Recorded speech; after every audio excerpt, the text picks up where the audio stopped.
So let's have a look at speech and language in Fragile X, because often people confuse the two. So I wanted to start off with quickly differentiating what is actually speech versus what is language. So speech is the sounds that come out of the mouth to create meaning, whereas language is a much more complex system. It can be written, it can be spoken, or it can be expressed with gestures and body language. If someone told me to tie my hands behind my back and try and have a conversation with them, I'd really struggle. Okay. It can also be in pictures, whether that be the understanding of the words or the language or the pictures, or the actual using them to express a message. So generally our goal is not to worry too much about, well, am I working on the speech or am I working on the language? We're working on communication, on being able to understand others as well as express our own wants and needs. Let's have a look at speech, and it's an interesting image I've put up there. It's an image of mincemeat. And I think that expresses for me what many individuals who have Fragile X, what their speech sounds like. It has a cluttered quality to it. The word cluttered means it's all pushed together, okay? It's very hard to differentiate between the words, sometimes between the syllables or between the sounds. And that is what makes the speech very difficult to understand. It's often very fast, so the rate is very quick. These individuals may have difficulty with the muscle sequencing and coordination of getting words out, especially longer words. They may speak very loudly, or if incredibly anxious, very, very quietly. And it has a sing-song quality to it at times as well. So let's jump straight into well, what can we do about this? It's all very well knowing about the speech characteristics, but what can we do to try and improve the ease with which others can understand us? And the fancy word for that is called intelligibility. Number one, we can try and help them speak with more fluency or more rhythm, so that they're not speaking in a very monotonous, robotic way, but there's more of a flow to their speech. Calming techniques. If we think about a pyramid, the speech and language is actually very high up the pointy end of the pyramid. There are so many things below the pyramid, things like the arousal level, the anxiety level, that need to be accounted for and managed for. And my colleague Bev will talk more about that with the OT side of things. Okay? We'll get a far better communicator if we have a calmer person in front of us.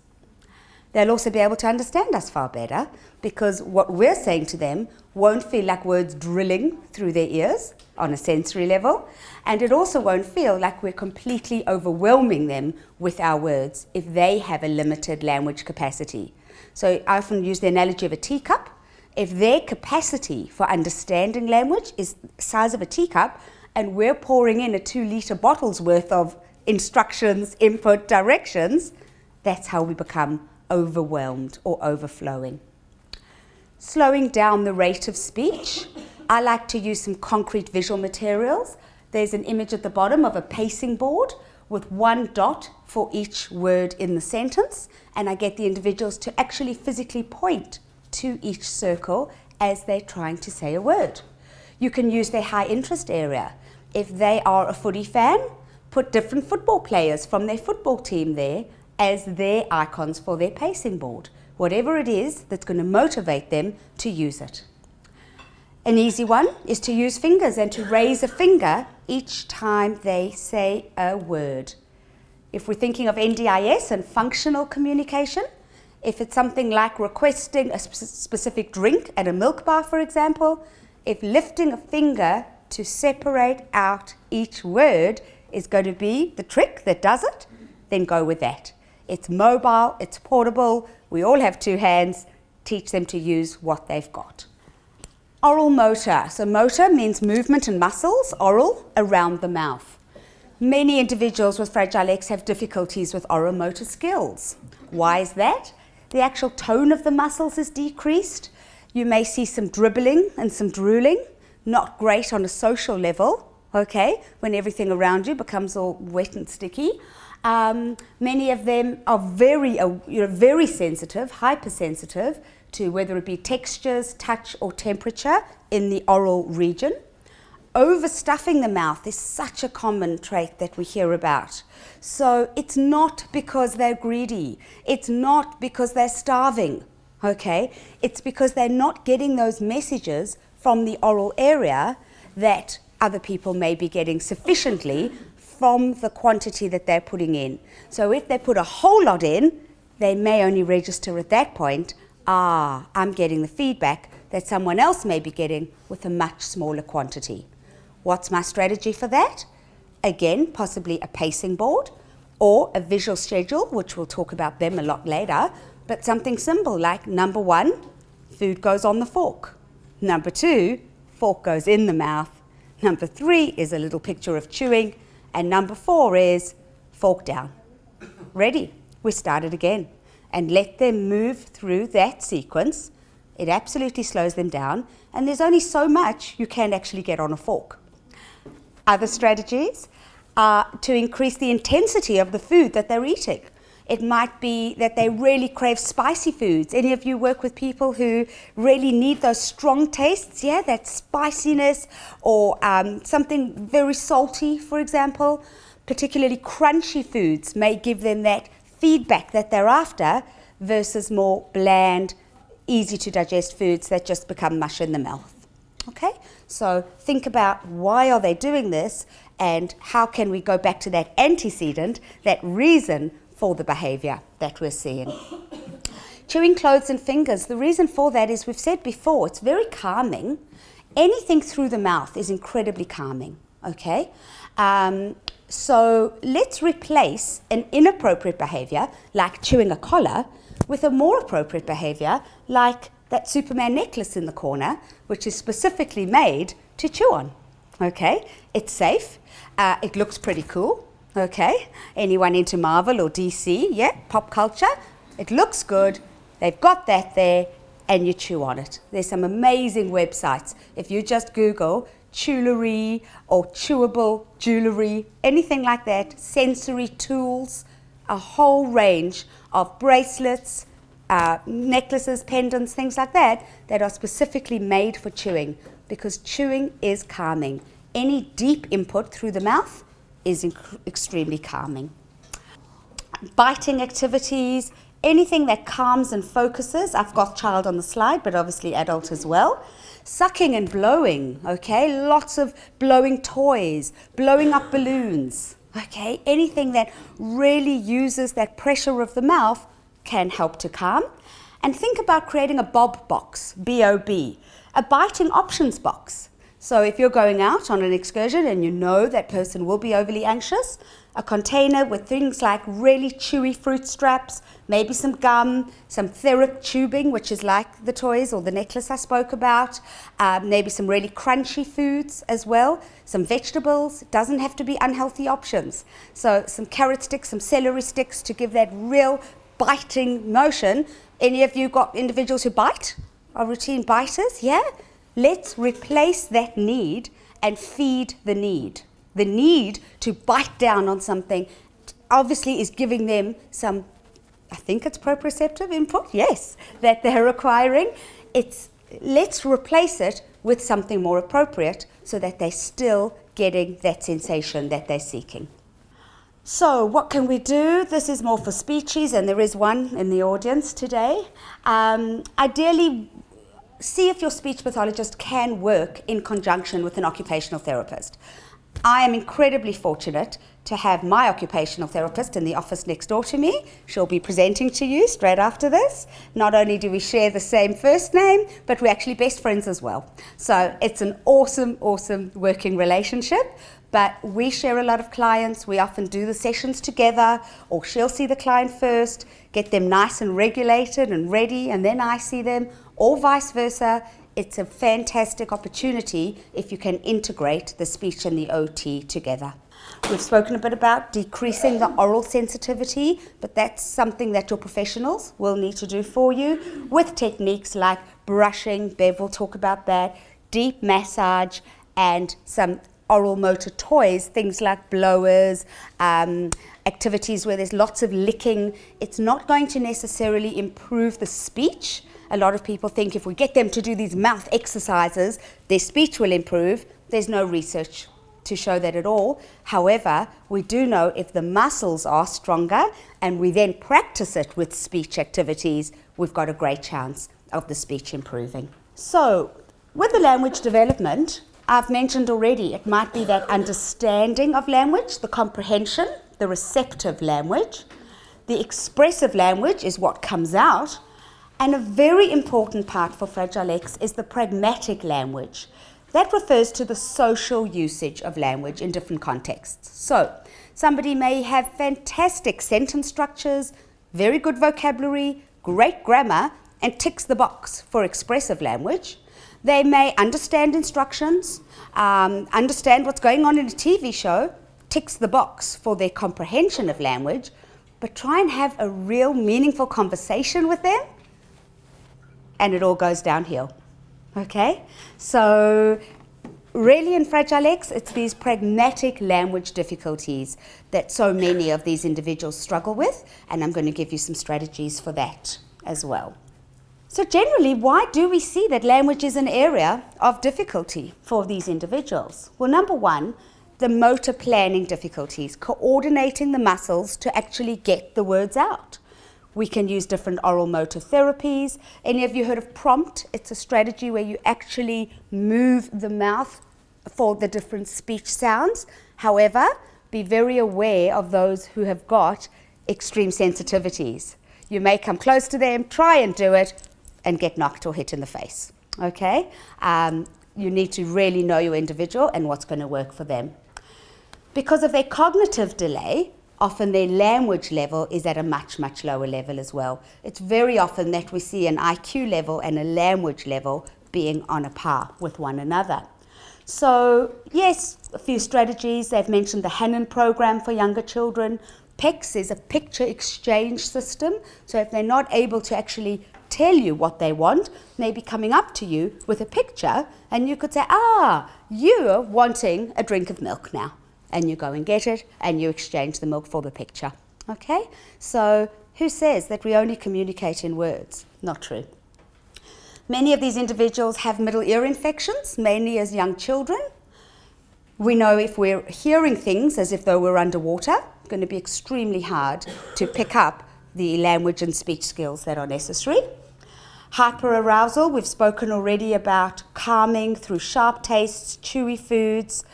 Avoid eye contact. So this actually comes under that social usage of language. The most common thing that people say is, look at me, I'm talking to you, look at me. You're being rude, look at me.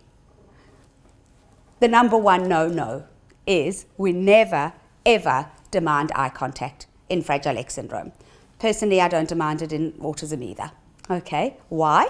We know how susceptible these individuals are to anxiety. By forcing or demanding the eye contact, we're shooting their anxiety right up. Okay? So often when I meet someone for the first time, I'll completely look away from them, I'll talk to them while they're over there, I might sit on the side of the table versus opposite them. Okay? I'm not putting them as if though they're feeling like they're under a spotlight. And by demanding that eye contact from them, it makes it very, very uncomfortable for them, for want of a better word. Social anxiety is huge. We all experience a degree or a level of social anxiety. Theirs is just far heightened. Okay? In the last month, I've met 2 adults with social anxiety that was so debilitating that they actually couldn't leave the home. And this wasn't just a fear like agoraphobia of being in open spaces. It was that fear of having to interact with people, or even having to share space with people. Because if we think of social skills, it's about how we effectively share space with others. Okay? And this is what shot their social anxiety up so badly that they wouldn't leave the home for any reason. And sensory motor difficulties, how they perceive the world around them and the messages and what they do with those perceptions. So what do we see as some of the typical language characteristics? Well, there's some strengths, so this is the good news. Vocabulary is a relative strength. Often their vocabulary is really good relative to their other skills. The imitative skills, okay? How many of the people you work with speak with a bit of an accent? Yeah, hands up. Anyone heard an individual with a bit of an accent? How many of them mimic you? If you say something, they'll mimic it back, yeah? I'm seeing lots of nods. They're not being rude, okay? They have this incredible ability to mimic and to imitate. So because of that, we really encourage them to be around mainstream individuals versus only being in a developmentally delayed setting. So when choosing schools for many of the kids we work with, parents say, well, should we go to a special school? Should we go mainstream? My guess is that Loretta did as well as she's done, potentially because she was around higher functioning individuals who could be a great model for her to learn off and imitate. Okay? There's a speech in the audience who came up to me asking about an individual who's swearing at the moment. And she said to me, every second word is a swear word, but I could hear the way she was doing it. It had a bit of an accent on it as well. He is imitating a character that he has seen on a YouTube clip, on TV, whatever the case is, and he's doing a brilliant job of it. Let him do that, but we need to clearly differentiate the difference between he can do that in private or when he's becoming a character on a stage, but that's not who he himself really is. And we need to help him to find his own way of talking and his own voice rather than imitating someone else's. Strong visual skills, amazing visual skills. Those puzzles where you have to find the difference between 9 pictures and one of them slightly different. They will find that difference far quicker than any of us in this room will. Okay? And a great sense of humor. All right? Yep, lots more nods as well. A fantastic sense of humor. Use that sense of humor. Okay? So what are some of the difficulties? Well, reading between the lines, okay, problem solving. Abstract reasoning is using logic to figure things out. Again, that problem solving, looking carefully for clues and for patterns to help us come to a conclusion or to help us figure things out.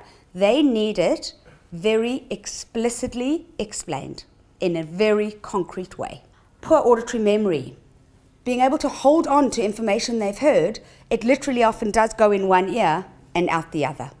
So how do we counteract that? Any suggestions? If they just can't hold on to the auditory information, what do we do? More visual, absolutely. You've got the answer. We show it to them visually because they're actually very strong visual learners. Sequencing difficulties are tough. So if we teach something in a step-by-step way, they're going to struggle to remember the order that it goes in. But they are what's called gestalt learners, which means they learn well by seeing the whole picture. If you can show them the end product, the whole picture first, well, number one, it's very calming because they know what to expect and what the end product is. And then we can work towards how can we get to that end picture. But they are not sequential learners. So that's why these individuals generally do well with reading by learning sight words and whole words, which is very different to the evidence-based reading method for other individuals, which is teaching sounds and phonics, like cat, which is cat, okay? And generally poor retention and working memory. Working memory is the same as auditory memory, but it could even be visual. It's that ability to hold something in your mind and have to manipulate it in some way in order to get to an answer. Well, if we can't hold it long enough, very hard to try and manipulate it in some way to get to the answer, okay? So, well, if, tomorrow's Wednesday and we have to be there in 3 days' time, well, I've got to hold on that today's Tuesday, tomorrow's Wednesday, plus count the 3 days, probably lost you at, tomorrow's Wednesday. Those pragmatic or those social language characteristics, eye contact we've spoken about. Maintaining topics is really tough. So they'll make either these very impulsive comments that you think, where did that come from? Yeah? Or tangential, like just at a tangent, at a totally different angle, just not linked or not connected to what we're talking about. How can we improve this? Well, number one, by improving their attention and improving generally their impulse control, possibly through a visual like a traffic light. Red is we stop, the orange light is we think it through, and only then do we go to the green, which is we say the answer or do something. Whereas they're constantly going straight to green. Okay, now so imagine if the traffic lights were all on green all the time, it would result in a car crash. So I use lots of metaphors, as you can hear, because what do metaphors do, and analogies? They make the abstract which is what our guys struggle with, much more concrete. Yeah? Gives them something much more tangible to understand and to remember. The other thing with metaphors is you can use great visuals, because things like thoughts and feelings are incredibly abstract. We have to think of how do we make that more concrete and more visual and more explicit. The most unique and defining characteristic of language in Fragile X is a term that we call perseveration. Astra mentioned it. It's that repetitively saying something over and over, or even repeating an action over and over. Okay, I want some examples from the audience. What are some of the perseverative phrases or topics or words that your guys talk about? Yes? My son keeps coming to ask me, are you sure it's going to be all right, Mum? Then I go into the conversation, I go into detail, and then, okay, he goes away and he comes back again. Comes straight back. Sure.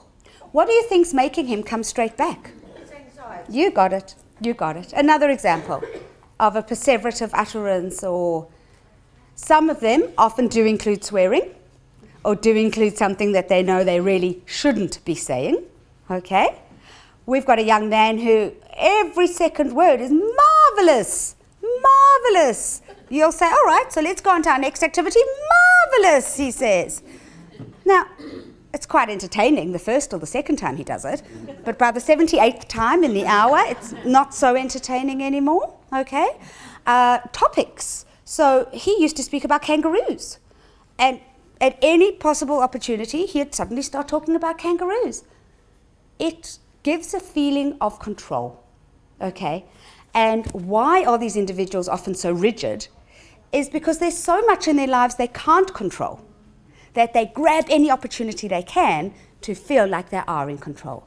If they know the topic, and they know they're very good at that topic and are an expert at it, okay, they'll jump straight to that topic.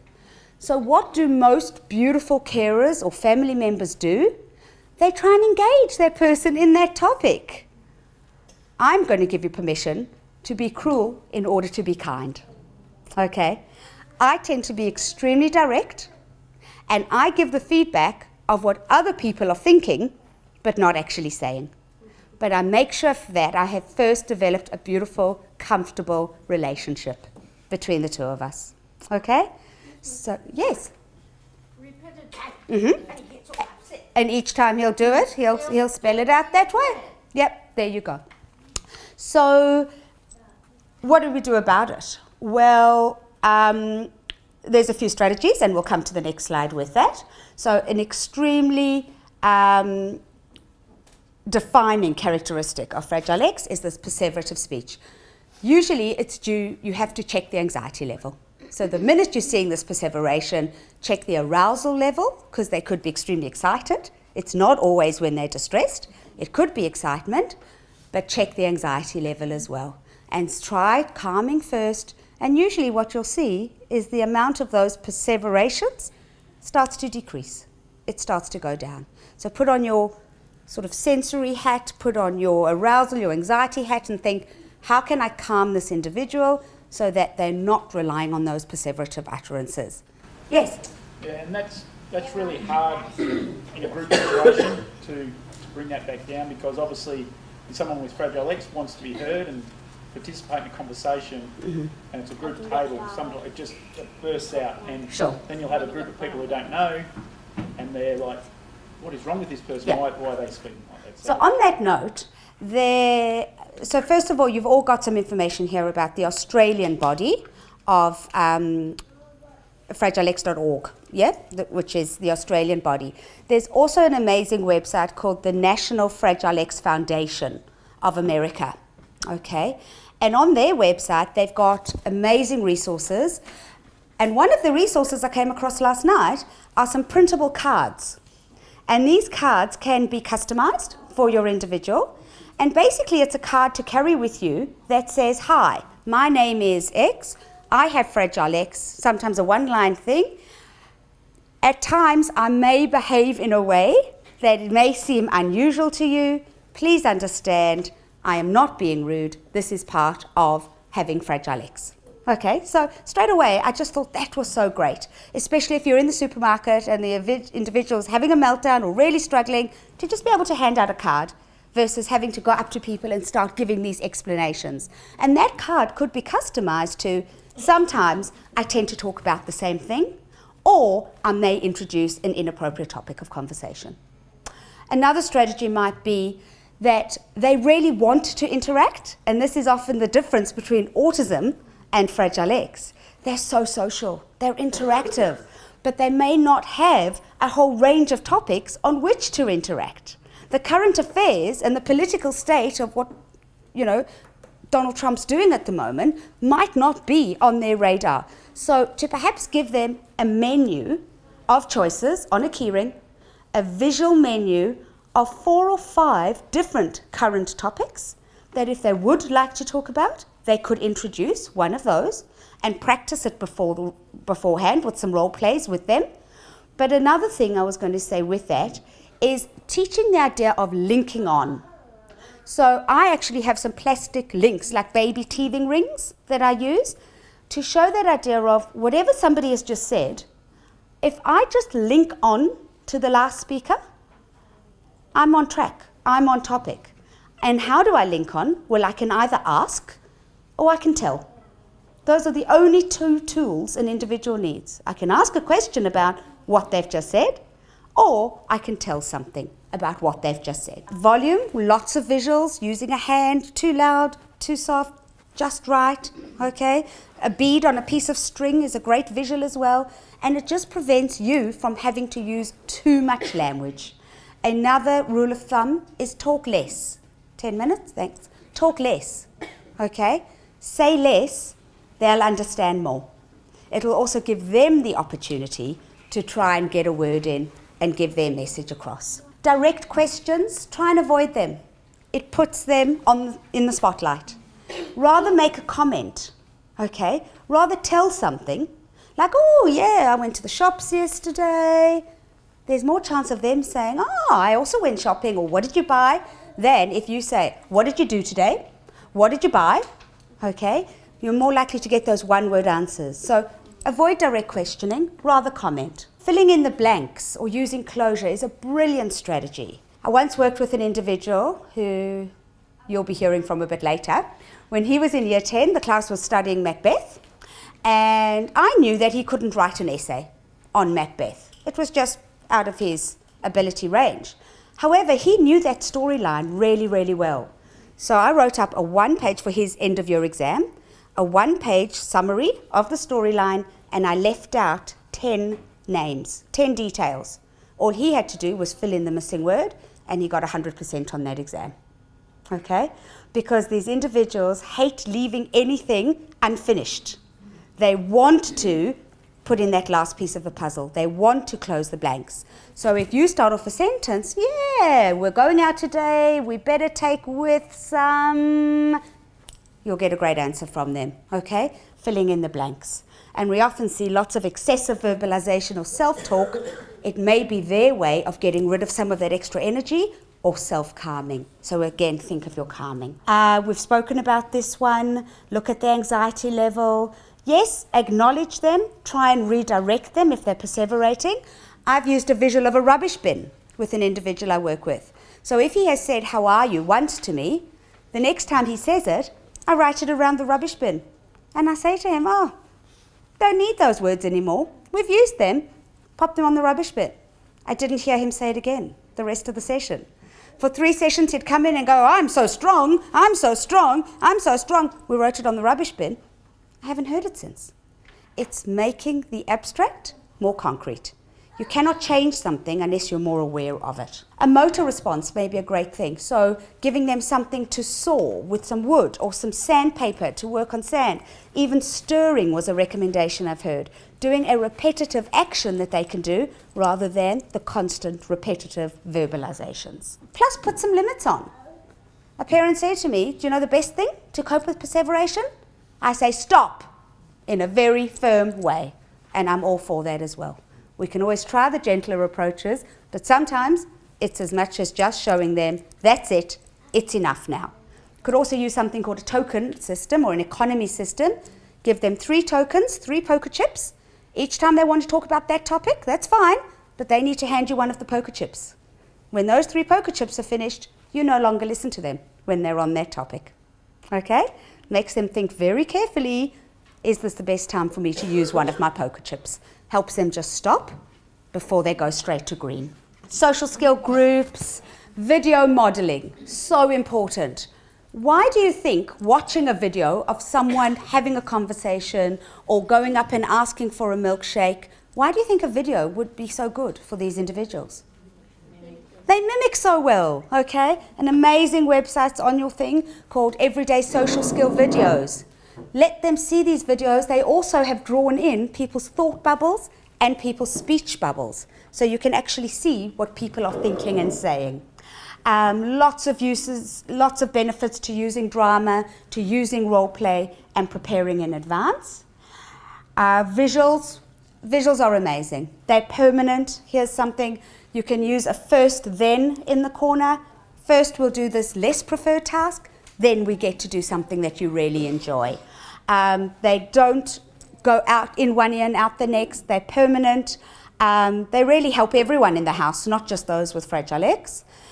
They don't have an attitude. So Sue Larkey, who works with the ASD population, she says, try and be like a GPS, okay? First of all, there's a visual when you have a GPS, so you can see the instructions, not just hear them.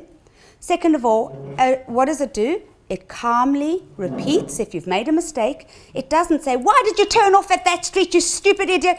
It just says, at the next turn, do a U-turn and come back to your starting point. It repeats, it stays calm, and it gives a visual. Okay. Use their interest areas. You're most likely to get their attention and their cooperation if it's something they're very interested in. I once prepared a whole session for this very big guy with fragile legs. He was a real manly man, and I prepared it on his, on footy players that were current at the time. And when I got to his group home, they took me to his bedroom for a minute before the group, and I saw it was pasted with posters of Princess Diana. Important to find out what is actually of high interest for that individual. Don't make assumptions.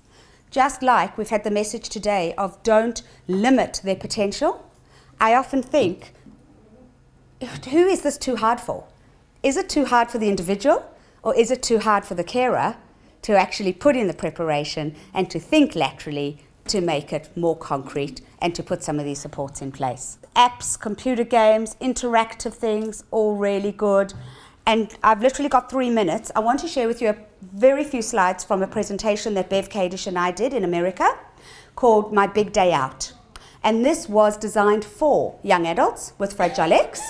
And it just gives a few examples of some of the things I've spoken about today. So it was all about what is a big day out? Are you going to a party, a job interview? Perhaps you're going on a first date.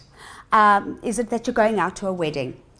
These were some of the visuals that could be used for the question words. And if you use these visuals each time you do question words, they'll become far more familiar with them. I believe individuals with fragile legs can basically do anything. It just takes time. Okay?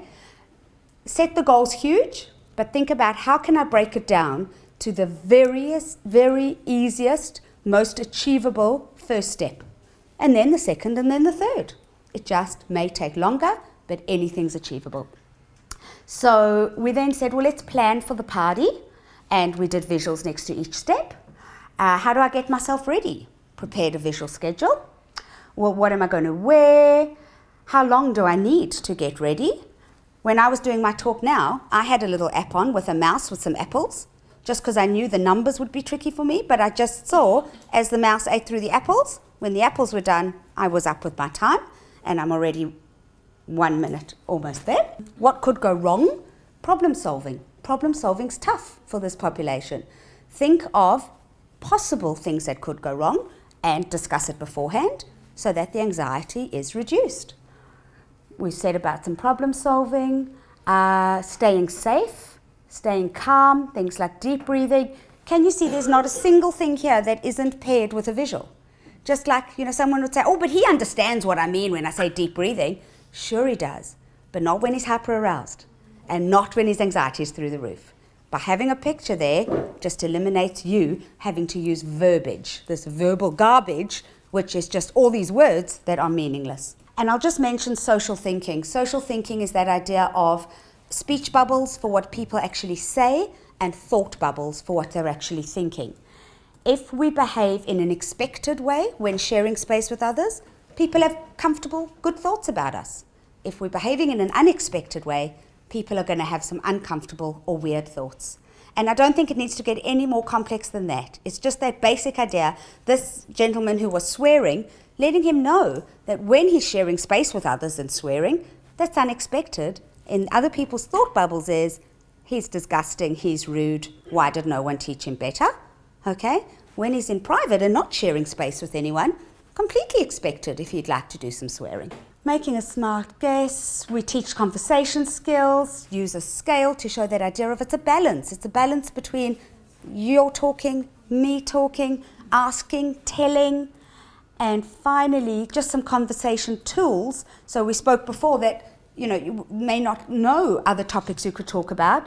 So prepare things like, am I going to ask or tell? Share an angry experience. Have one ready. Have an excited experience ready, something they're excited about that they'd like to share.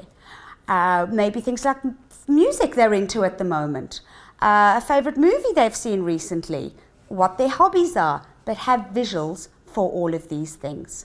And then we also talk about turning off the volume. Keep it in your head, think it, but don't let it come out, okay? Keep it in your brain filter, don't let it come out, turn off the volume. And finally, try your best and enjoy. And nothing has been more rewarding for me than the Fragile X clients who I've worked with and seen amazing changes with. Embrace the challenge, think outside the box, and have fun. Thank you.